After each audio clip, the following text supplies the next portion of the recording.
السلام علیکم دوستوں، ہزاروں سال پہلے کی بات ہے کہ نمرود نام کے ایک بادشاہ کی حکومت تھی۔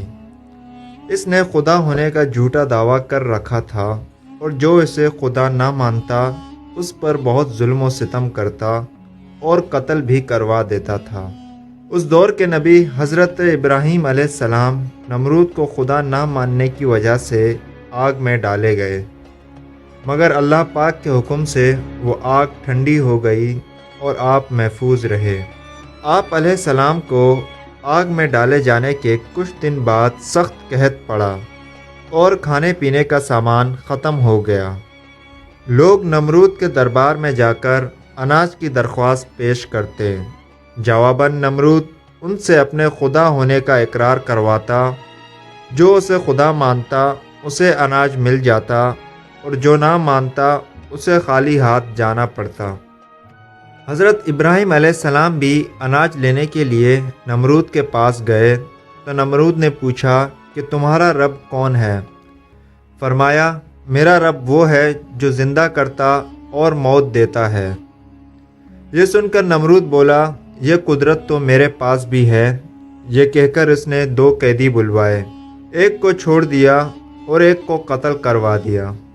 آپ علیہ السلام نے نمرود کی کم عقلی کو دیکھ کر فرمایا کہ میرا رب مشرق سے سورج کو نکالتا ہے، اگر تو خدا ہے تو مغرب سے سورج کو نکال کر دکھا۔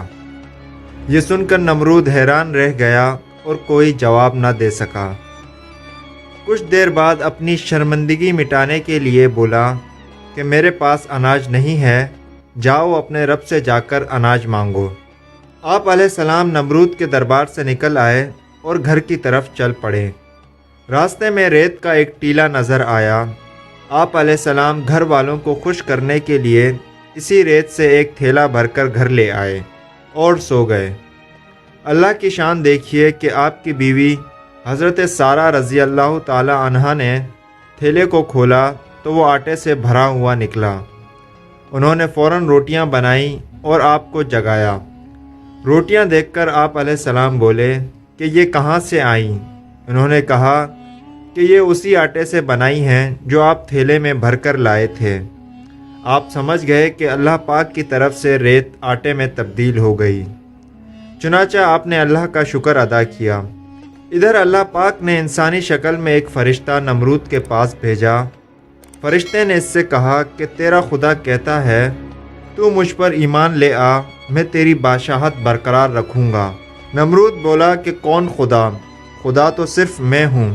فرشتے نے دوسری اور پھر تیسری بار بھی اپنی بات دہرائی، مگر ہر بار نمرود نے انکار ہی کیا۔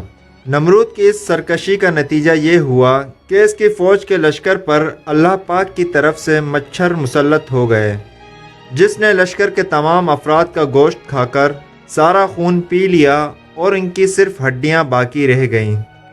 مچھر اتنے زیادہ تھے کہ سورج کی روشنی دکھائی نہیں دیتی تھی۔ نمرود یہ ہولناک منظر دیکھتا مگر کچھ نہیں کر سکتا تھا۔ اس کے بعد اللہ کا کرنا یہ ہوا کہ ایک مچھر نمرود کی ناک کے راستے دماغ میں گھس گیا اور مغز کھانا شروع کر دیا۔ درد کی شدت سے نمرود پاگل ہونے لگا اور اس نے اپنی تکلیف ختم کرنے کے لیے سر پر ڈنڈے لگوانا شروع کر دیے۔ خدا کی قدرت کہ جب سر پر ڈنڈا پڑتا تو مچھر کاٹنا چھوڑ دیتا اور جب ڈنڈا نہ پڑتا تو کاٹنا شروع کر دیتا۔ کیفیت یہ ہو چکی تھی کہ جو شخص نمرود کے سر پر زوردار چپت لگاتا وہ اس کا ہمدرد کہلاتا۔ یوں ڈنڈے پڑتے پڑتے اور چپت لگتے لگتے 400 سال گزر گئے اور نمرود بالآخر ذلیل و رسوا ہو کر مر گیا۔